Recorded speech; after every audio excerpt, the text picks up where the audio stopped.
Texas Lutheran University.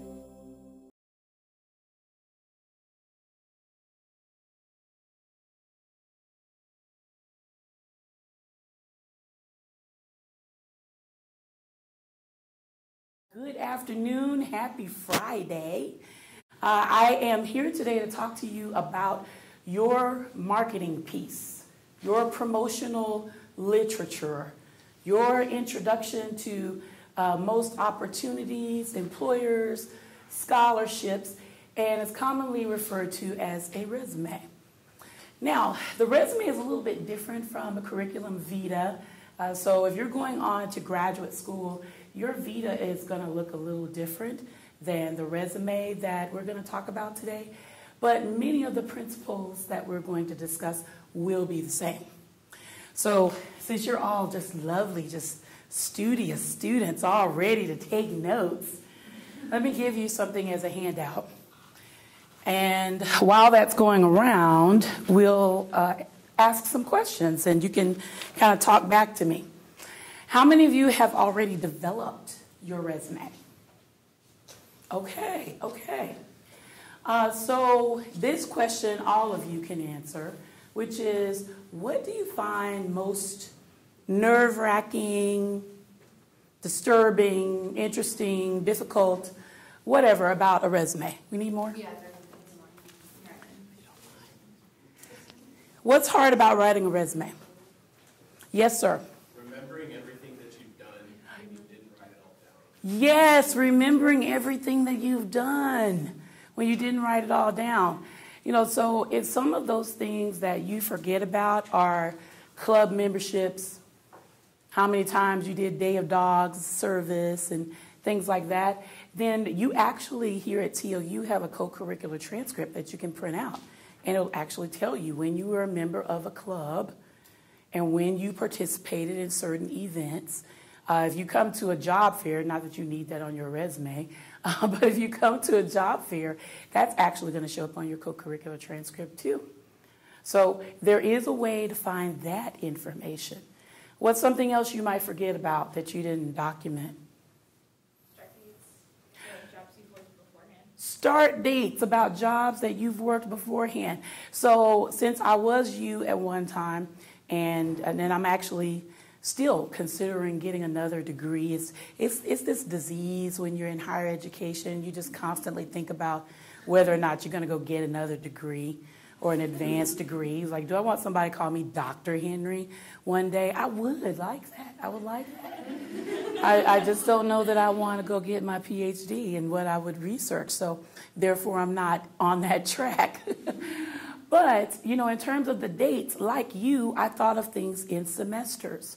So on my resume, I might actually put something like fall of this year to spring of this year, or I did this during the summers. So I will say that many employers don't actually expect you to know that you started a job on June 11th of 2015, and it went all the way until December 13th of 2016. They actually just want a general idea because guess what? They're going to check on your answers anyway. They're going to go verify employment. So that way they can actually get accurate dates and then all of that satisfied. So for you, all you need to think about is, am I going to put months and years for when I was involved, or am I going to put semesters and years? But it needs to be one of those two formats. What else do you have some difficulty with on a resume? Kind of like the job description and how to cohesively write that and make it sound good. Oh, I love this. You have difficulty with the job description and how are you supposed to write that on your resume, what you actually did at your job. Now, here's a trick about writing that resume description. The employers really don't care what your description was. They care about what you accomplished. So your description may have been some administrative tasks, but what you accomplished while you were there is you were awarded Employee of the Month, or you developed a new training program, because those are the things that really kind of stand out. when you do things that are a little above and beyond your job description, not just what they paid you to do. Okay, so let's talk about this document now that everybody's got their handout, and I have a little bit of an idea of some of the things that cause you some concerns and you have some questions about. So I have given you a handout that actually gives you action verbs, gives some recommendations on how you're supposed to write each of these sections, and then you have a white insert that's actually the resume example for science students. And I want to tell you this before I forget. If you go to the TLU portal page and click on Student Life and go to Career Development, you will actually find that Word document for that resume that you have. So that way you don't have to try to figure out, how do I make this part bold and where do I tab this part? You can start with our sample that looks just like that from our portal page. So now that you're looking at that white page, you will notice that generally it's one page. Now, do you need it to be one page all the time in every circumstance? Absolutely not. But when I'm working with students who want to make a multiple page resume, I immediately want to know what's on the second page.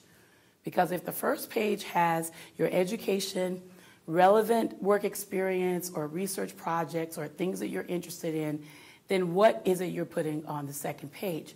So some of the candidates who would be great at having second pages would include people who have 10 years of experience. If you have that much experience, it gets really challenging to put something on one page. If you have a lot of involvement in clubs and causes and things that you're passionate about, it can sometimes get very challenging to put everything on one page. But even if you're very passionate about the things that you're involved in, my first question to you will be, does this employer need to know that on this particular resume? So if one of your challenges is, I want something that I have everything collected on, all of my memberships, all of my opportunities, all of the things I'm passionate about, then create that. It can be as many pages as you want.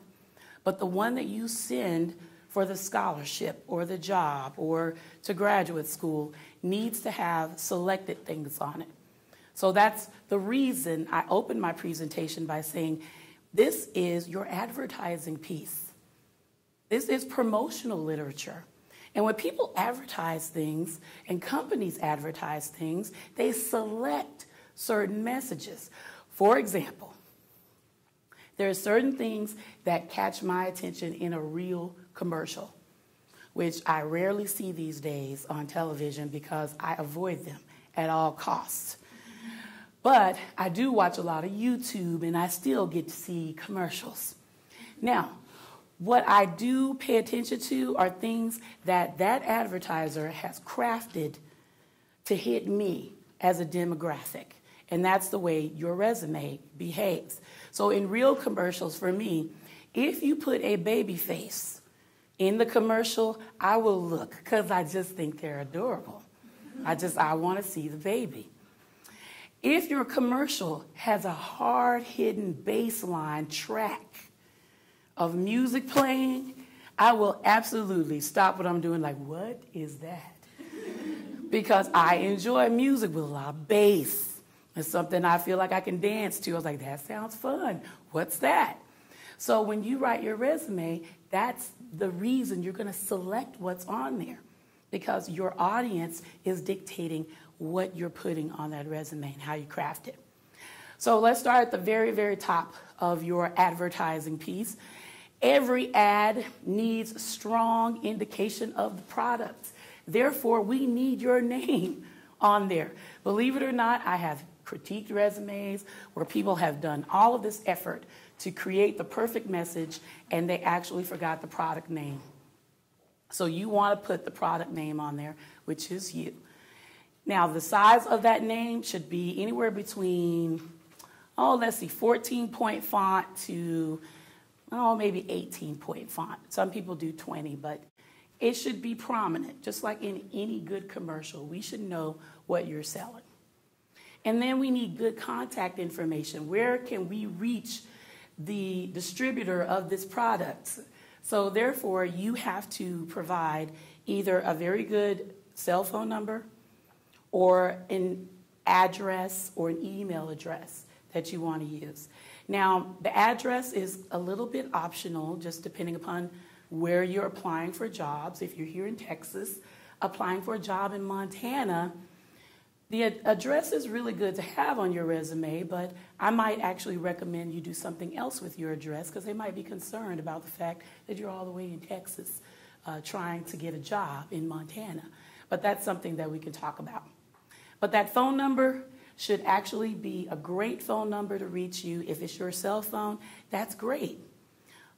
But you need to think about the voicemail of that cell phone.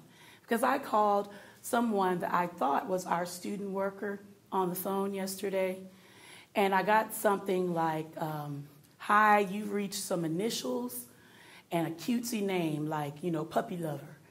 And I'm just like, I don't know if I actually am in the voicemail of this student worker or not. So I didn't leave a message. And I made up puppy lover so that I don't incriminate the guilty if they happen to watch this video. But you need to think about that. So what does your voicemail say if someone's going to leave that message? Same is true about your email address. If you use that TLU email address, that's not going to be a problem except after graduation because it won't work all the time. So if you have Gmail accounts or I forgot what Outlook is going to use. Are they still calling it Hotmail? Whatever Outlook's using, or some other email account, you get the opportunity to write in your name when you create the account, right? Some people forget that they put, Princess Pony as their name. So I get emails from people from a certain email account that maybe the email address is actually like LaTonya@gmail.com, but the name shows up as Princess Pony. So you want to make sure you pick a very good one or just create a whole new email account so that you don't make that mistake if you like. Yeah, I'm serious. I get these kind of things. All right, so next on your resume, you'll notice that we have selected the categories. So there's education on there, there's experience on there. What's another category that's on that resume sample? Research is on there. What else? Lab skills. So you can create category names and subheadings. There aren't any specific rules that say that category that says research must be named research. If you're an environmental biology major, you might want to name that category environmental biology research. Or it could be, what's the other thing I got the other day? Neuroscience projects and molecular genetic, projects. You guys do some really, really interesting work here at TLU. So you can name those categories whatever you want. But education is in that top part of the resume because, again, like every good commercial, we need the person who is the target to pay attention to the rest of the ad.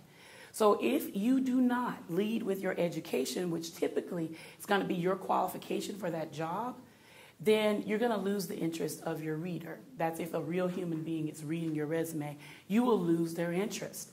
So from that point to about the middle of the page is about how much time and space that you have to make an impression on that person who's reading.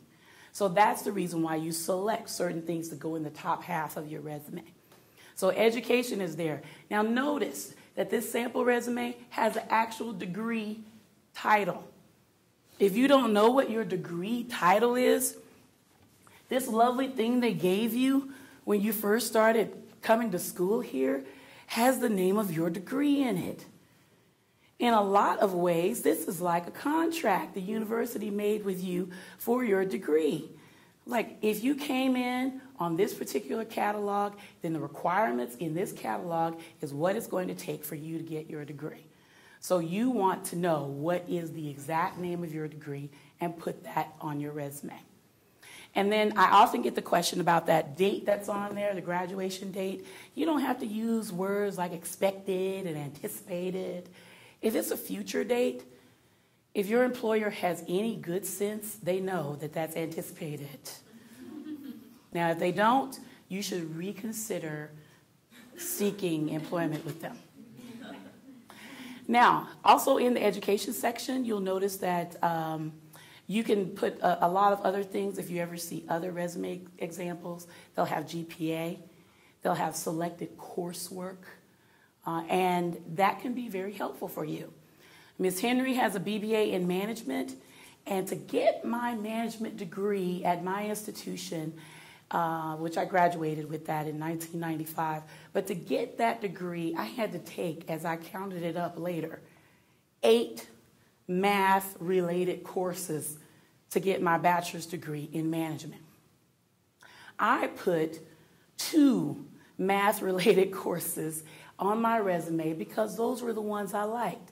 Not accounting, not economics, not statistics, but production and operations management. I was like, cool way to think about math. I like that.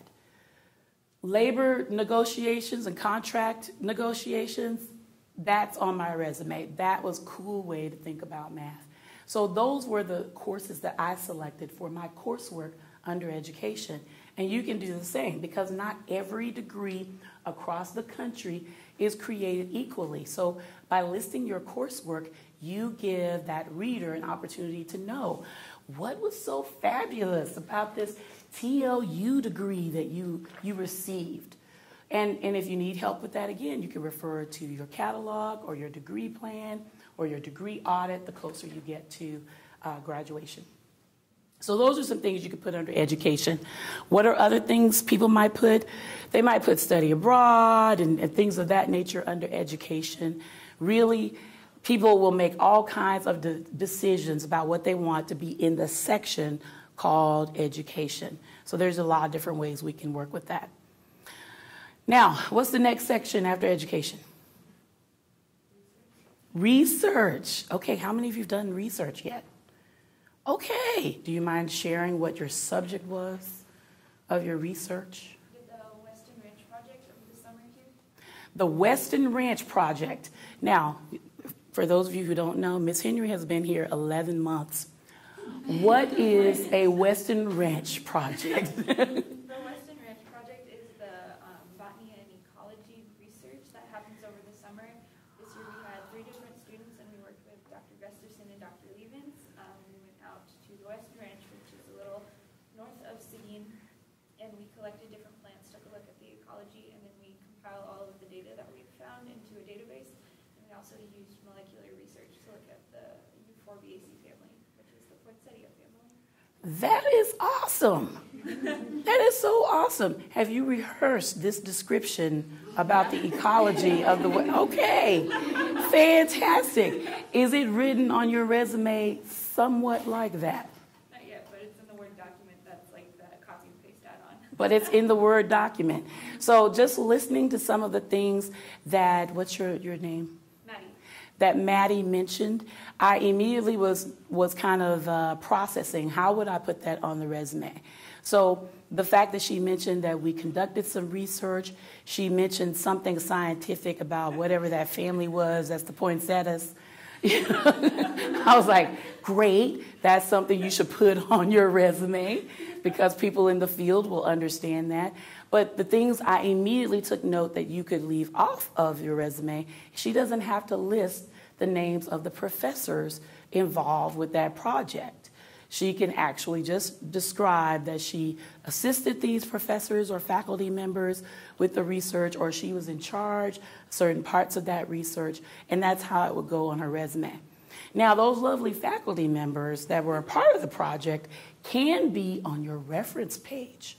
So if they are people that you developed a really good relationship with, which I don't know why you would not have done that at TLU, but if you developed a good relationship, then they can then be a reference to your ability to conduct research and things like that. I don't know, Professor Grove, if you have research projects that you involve students with. Okay. And do you often serve as a reference? Yeah, absolutely. Okay. So, even if they've been out of school for 5 years, 6 years sometimes. really? That long? Yeah. Wow.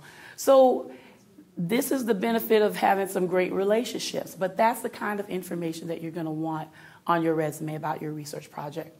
Now, what if you just don't have something like that yet that you want to put on there? Then you have another section there that's like laboratory skills. So you could actually rename that something else, just skills. So what are your skills? You have formulated, you've analyzed, you've experimented, you've conducted research on something, or you could say you just researched something, you've categorized, you've done a lot of things that can actually be in your laboratory skills or just your skills section. And this is the other reason I brought the catalog along, because you might be asking yourself, well, you know, it was a really long class with Miss LaTonya, and it was, 2-3 semesters ago, and I just don't know what it was. Well, one thing you could do is actually look in the catalog that describes what the class was supposed to have taught you, and you can use that to cheat. So I'm like looking at this chemistry listing here. Organic chemistry, like foundations of chemistry. The course examines, love it, action verb. Examines spectroscopy, don't know what that is, synthesis. What is it? Spectroscopy. Thank you.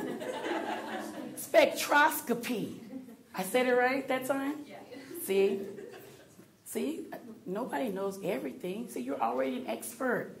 So you can actually put these kinds of words on your resume. Don't tax out your overworked, sleep-deprived, malnourished brain when you could just look it up. Now, if this is not enough information for you, then go to that professor who actually wrote a course syllabus that you don't have anymore, that had objectives about what you were supposed to learn in the class, and that can be used to describe what you did in the course. And that way you can list it as a skill. And then additionally, as you think about those things, you can put the special software you worked with as skills, or equipment that you like to work with. That all can be included on your resume. Because what we're doing is we're painting a picture of what you like to do. Another example from Ms. Henry's life. I have a graduate degree in communication studies where I actually did conduct research, and I used statistical software called SPSS. Ms. Henry has never, ever, and probably never will list SPSS as software on my resume. Why? Because I would need a whole new crash course on how to use it. I would hate to be in some interview and they would say to me, so, Ms. Henry, you know how to use SPSS? I'm like, I know what it can do, but I don't know how to use it. So think about that as well when you're making decisions about what you're going to put on your resume. Now, notice the formatting of the resume. It has the dates kind of aligned in a certain place. The organization of it is for employment. It'll list actually the position and then where you worked. It lists the degree, where you received it. So there's an order to it. There's white space on there to make it easily readable. Everything is consistent with the dates and that formatting that you're using. You don't have to put that TLU watermark at the bottom of the page. I have had some students say, but I like it. I'm going to leave it on there. Well, okay, fine. I don't have any rules that say you can't put your school logo on your resume, but you don't have to put that part on there. So all of that is organized a certain way to convey a message as well as to make it easy for a human being to read it. Now, if you've gone to another institution before coming to TLU, we only need the institutions from which you received a degree. So my resume has 2 entries for degrees, and I'm in the progress of starting a 3rd degree here at TLU. So once I am actually a degree-seeking candidate, because the admissions told me, no, wait, try the class out. But once I'm a degree-seeking candidate, then I will list a 3rd institution with my degree and my anticipated date of graduation on my resume. And that should all be done in reverse chronological order. So my education section will have the most recent degree working backwards in time in the entries. The the experience section, most recent job working backwards. Research, most recent working backwards. Presentations would be the same way. If you guys publish anything, you're going to follow the manual and style of your particular profession. For me, in communication studies, it's APA standard. For you, I don't know. What is your notation standard when you guys write papers? What style do you have to follow? Is it ASA? There's a council of science editors that we're doing for the senior capstone. It's like its own thing. Okay, so see, it's its own thing. So you're going to need to follow that particular formatting when you list things that you've published, papers you've written, presentations you've made, conferences you've attended. There's a certain style in which you're going to write that on your resume. Now, if you actually give this document to a human being, please don't print it on the paper that I gave you guys today. It came out of the printer. You want to actually go buy some resume paper. Feels different, looks different. It doesn't have to be pink or green. White is lovely. Ivory's lovely. Gray. You can even do light blue. You can do tan. But, just not fuchsia, not solar yellow. Pick something like that. I'm used to actually going to a print shop to look at the selection of resume paper they have available. But now you can go to any office store or even Walmart and just pick up a package of resume paper. Yes, ma'am. Do people have preferences in use of color? Do they prefer a color over white? No, there are no preferences of color for your resume because, again, you just want it easily readable. But when I go to a job fair, it's nice if I have gray or I have tan because I'm at a job fair where they're collecting a lot of resumes. Or now the technology is moving so fast that you're going to be lucky if you get somebody to actually take a resume from you.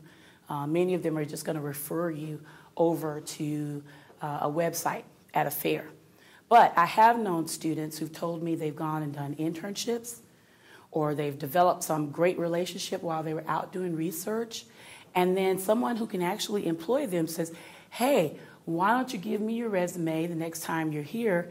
And then they're just kind of like, oh, I don't have anything presentable to give it to them on. So that would be a good reason to have it. With the resume paper, you can use that same paper to write your cover letters, your thank you notes. All of that can be written as correspondence on that special paper. Now, is this going to negate you getting a job? Absolutely not. These are just things that we encourage you to do to make really good impressions. If you start to work with career development, we're going to tell you to wear certain things when you're out at a job fair or you go to an interview. Has it ever stopped someone from getting a job? I haven't gotten a whole lot of stories that they didn't hire someone because of what they were wearing, but I'm always surprised when I hear from a student that I had to coax into going into the job fair and talking to an employer. It was like, I know I wasn't dressed appropriately, Miss Henry, but they actually liked what I had to say. I presented my skills and what I wanted to do, and they offered me an opportunity to interview. So I'm not going to tell you these are hard and fast rules. These are just great ways to make impressions, which are lasting impressions, and they can say a lot about your competence as well as your confidence. Let's see. Other questions? Nothing you can think of? Did I miss a category on the resume that I didn't talk about?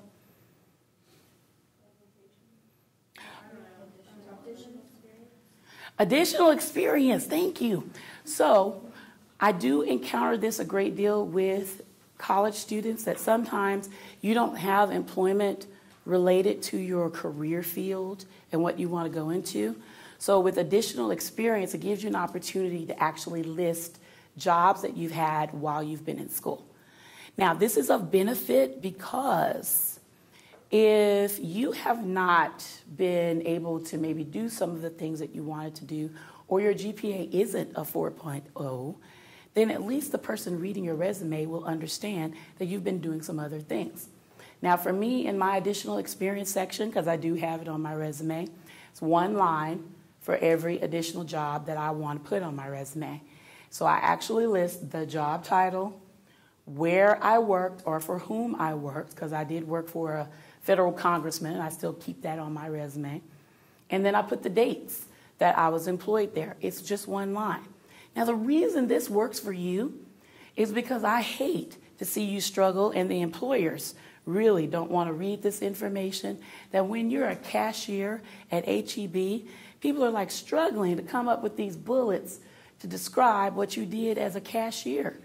You know, so again, unless people just haven't been out in society and they've been a recluse, everybody knows what a cashier does. So you don't have to describe that. Now, I will tell you that Ms. Henry has a rule about going into great detail about jobs you don't ever want to do again. Now, the rule is don't talk about it so that they don't consider you for that kind of employment. So I actually, when I graduated with my bachelor's degree in business administration and management, I had done all of these administrative jobs as a student worker. I was clerical student employee of the year. You know, I took minutes. I filed stuff. I can calendar stuff. I can answer phones. And I made the stupid mistake of putting that stuff on my resume. And I applied for a management training position. The company called me back and said, well, Ms. Henry, we don't have any openings in the management training program, which I found very hard to believe. I'm like, how could you fill up all the positions? But, you know, I was a recent college graduate. I just thought that was just impossible. But they did want to consider me for an administrative assistant position. I was like, no, thank you. I did not go to school for 4 years so that I could be an administrative assistant. I don't care if it's the administrative assistant to a vice president. This is not what I want to do. So that's the reason why I start to minimize all of the work experience that I don't need to go into a lot of detail about, because, again, that should not be part of my commercial. It's not part of my advertisement.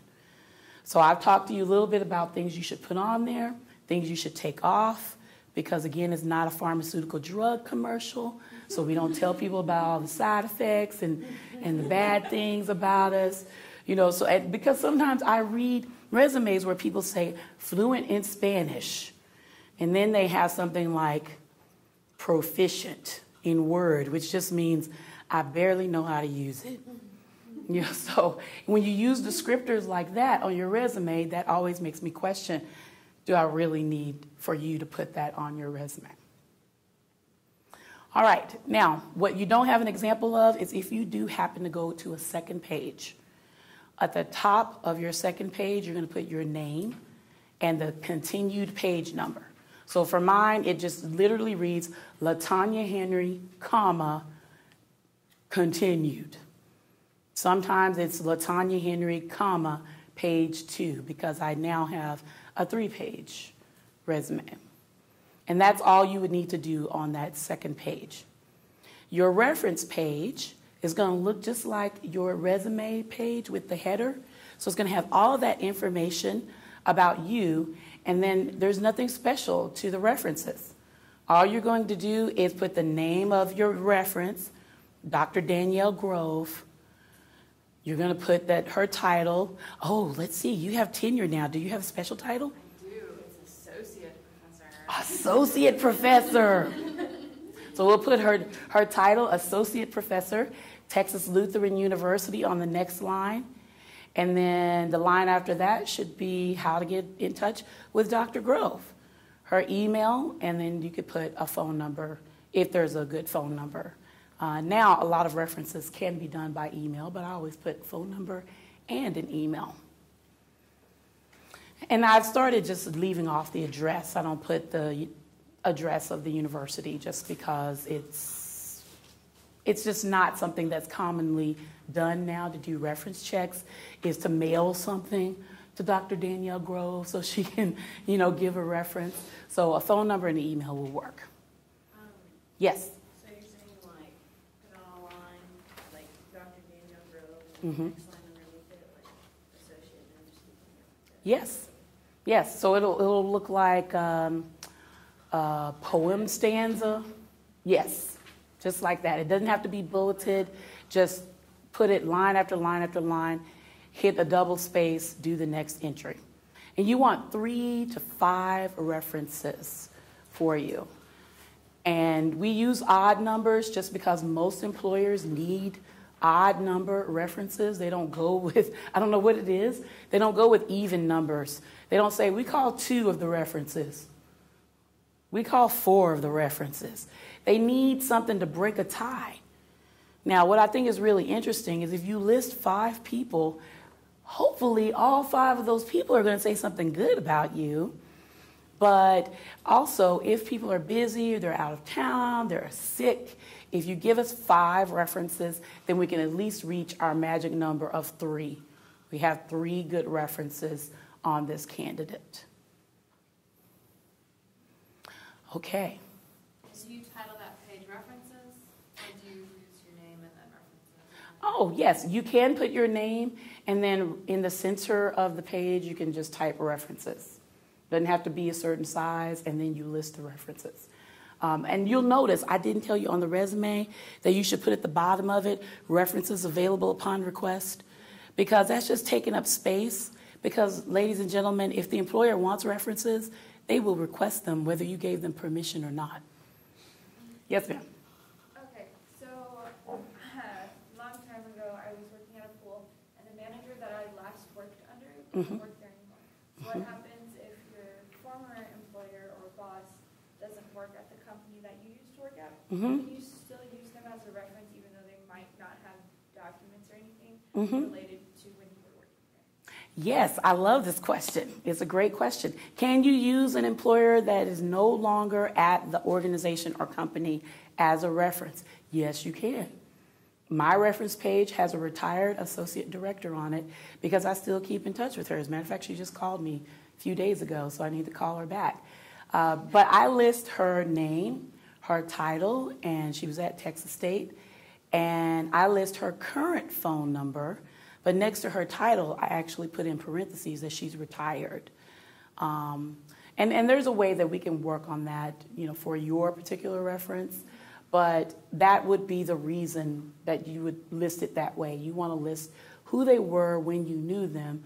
Or if they have a new job, Josie doesn't have a new job, she's retired, enjoying it so wonderfully, then you can put the name of that person in their new job and how they can be reached. Now, if you list someone as a reference, you should ask them before you list them as the reference. And when you ask them, be courteous enough to send this lovely document called the resume that you've worked on to them so that they know what you've been doing. And then tell them why you've listed them as a reference. Ms. Henry was caught off guard with my TLU interview because I had permission from my reference. She's an academic advisor at Texas State. And so I listed her, and I went to the interview, and then the very next day, they called my references. I didn't get a chance to tell my reference, hey, by the way, I finally got that interview scheduled at TLU for that job that you were telling me I should go for. So she was caught off guard, and then she was like, dog, LaTonya, I had to think about all of these examples of what you're really good at doing. So don't put yourself in the position I found myself in. Make sure your references have up-to-date information about you and where you are and what you're doing. Okay, that's the resume. That's a description of the references. And I think the only other thing I want to do is plug our services for career development. So you can talk to myself or Ms. Bree Navarro. We do take appointments with students.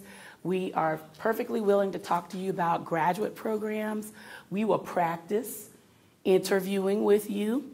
So if you need the practice of actually just describing what you're good at doing, what you want to do, if you need to refine what you want to do as a career, we are great sounding boards for that. We would love to help you with it. And then, of course, I will make a plug for all of your resources here at TLU, the faculty members, their connections with people in the industry. So you don't have to take our word for how your resume looks. If you can talk to somebody who actually hires people doing the kind of work that you want to do, get their advice about what's missing on your resume. They would be, well, I won't say all of them, but some of them are going to be very, very willing to tell you what it is that they want to see on that resume. And then we do have a number of resources that will help us talk to you about your marketable skills. Every employer that I know wants to know that you can communicate properly. And that, yes, in writing a letter or writing your resume, grammar and spelling counts. So very recently, there was a faculty workshop where we talked about the nursing program and the nursing prereqs. And the discussion came about that sometimes in the sciences, when people are going forward into the medical profession, they concentrate so much on the sciences that they don't realize TLU is trying to equip you with other marketable skills, how to communicate, how to write, how to problem solve, so that when you're actually applying the meat and potatoes of your major to real life, and then people write things that aren't grammatically correct, or they just don't know how to write a formal letter or something of that effect, then it really indicates that you didn't learn a skill that you were supposed to have learned. So in this conversation, it was like, yes, the science students sometimes get a little upset with us that we're taking off points for them not actually grammatically putting a sentence together correctly. You should be able to do that and put all those little fancy words about phylums and families and all those categories in there. You should be able to do that. And I think those are the things that I wanted to say. We are located in the Alumni Student Center in the Meadows Center, which is Suite 101. This is my job, ladies and gentlemen. I'm usually here from 8 to 5, sometimes after 5, Monday through Friday. The only time I'm not here is the university's closed, we have a holiday, or I ask not to be here. And that's the way it works. So unfortunately, I'm not a faculty member yet. I don't get to go on sabbatical. I don't get to go do research. I get to go to conferences occasionally. But again, I have permission to be away from the office. So you can email career development at careers@tlu.edu. Or you can email me. I check the main account, careers@TLU. I check that account. But you can also email me at lhenry@tlu.edu. Do I have any other questions? Is there anything you could think of that I didn't cover? I do want to talk a little bit about interviewing. On the TLU portal, again, on the career development page, we have a resource called Interview Stream that will actually let you practice some questions from your discipline, as well as for graduate school. So I was really pleased to see that they have all of these questionnaires on Interview Stream. And what it will do is it will actually show you a video representation of a person, a man or a woman, who has been recorded asking the question. And then on your device, which should be equipped with a webcam, it will then click over and record you answering the question. So what you get to do is see yourself talking and responding to these questions. So all of Ms. Henry's videos will have 2 or 3 instances where I looked up in the air, just like this video will have, where I looked away and looked up in the air. And all of the times that I've talked with my hands will show in that video. And Interview Stream will actually count how many times you said like or all of those nervous habits that you have, it will actually count how many times that you did that. And that in that way, you can perfect your interview performance. Now, for you, just to get you started, you'll notice that Ms. Henry has on black today. That is a great way to start building your professional wardrobe. This is not a fancy shirt. This is a camisole or a tank top.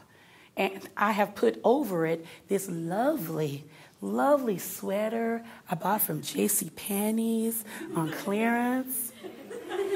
And then I have this scarf that I bought, and I have slacks that some I've bought from Target, some I've bought from the thrift store, some family members just gave to me. And I looked professional for all of my days of employment. I was able to buy one pair of black shoes that were professional looking, and I wore those same black shoes every day to work. I had one pair of real gold earrings that were just, little things in my ears, and I wore that to work every day. And I had multiple scarves to go with my black pants, my blue pants, and this sweater or this jacket that I wore all the time. And in my first year of employment, people were like, "You always look so nice." Now, for me, I was thinking, you realize I wear the same clothes every week? That part doesn't matter. You just want to make sure you look competent, and you can never go wrong with classic colors like black, like navy. I do have some chocolate brown in my wardrobe. I recently bought a gray suit because when I'm interviewing, like I did for TLU in the summer, gray was so much nicer to wear than black in, August. So you might want to consider adding that kind of color to your wardrobe. Today I'm wearing some Skechers shoes, which are like a boat shoe compilation, but I like them because they're comfortable and they have laces and they tie up. So they border on looking halfway professional, not just casual. But for you, you're going to be looking for things like that. So you can look for loafers or flats. And gentlemen, you're going to be looking for, wow, it's been a long time since I had to say something like wing tips. But you're going to be looking for a professional shoe that you can wear as well. And you want to make sure, as I have made sure today, I'm actually wearing trouser socks. And my trouser socks match my shoe, not my pants. But sometimes you can wear trouser socks that match your pants, which is definitely what you want to do when you're wearing a suit, gentlemen. Make sure you buy some trouser socks. And same for you, ladies. If you're wearing a suit, buy some trouser socks that match the color of your suit. I don't have gray trouser socks to match my gray suit, but I do have some ivory colored socks. I have like tan colored socks, and then I actually wear like a tan shoe with my gray suit. So that will work as well. So that's just a little snippet. But again, if you want to talk about interviews, we will talk about interviews. And I will critique you from the very beginning to the very end of the interview. And I'll even talk about nonverbals. As you'll notice in my presentation, I have been very expressive with my face because I want you to look at it. I want you to like me as a person. And you want to do that in an interview. So I start the minute you extend your hand and I shake your hand. Good handshake. It's firm. We connected here at the webs. Yes, at a whole nother level. She didn't do that wimpy southern thing. Yeah, I don't like that at all. And I'm from the South, so, I can act like a Southern belle. I really can. But you want to make, sure you connect there when you do that handshake and you look the person in the eye. And I always make the students laugh when I say, look them in one eyeball or look them in the center of their face. But that's how you're going to start with your first impression. And I start critiquing from that point all the way through. And we can certainly work on that. You can schedule those appointments to do practice interviews any time of the year. Whenever you're ready, we'll be ready. And if there's a particular job description that you have in mind, you can bring that as well. Okay, I really think I'm out of time now. Thank you so much for your attentiveness. And I can hang out here for a while if you have other questions and you just didn't want to be captured on the video. Thank you.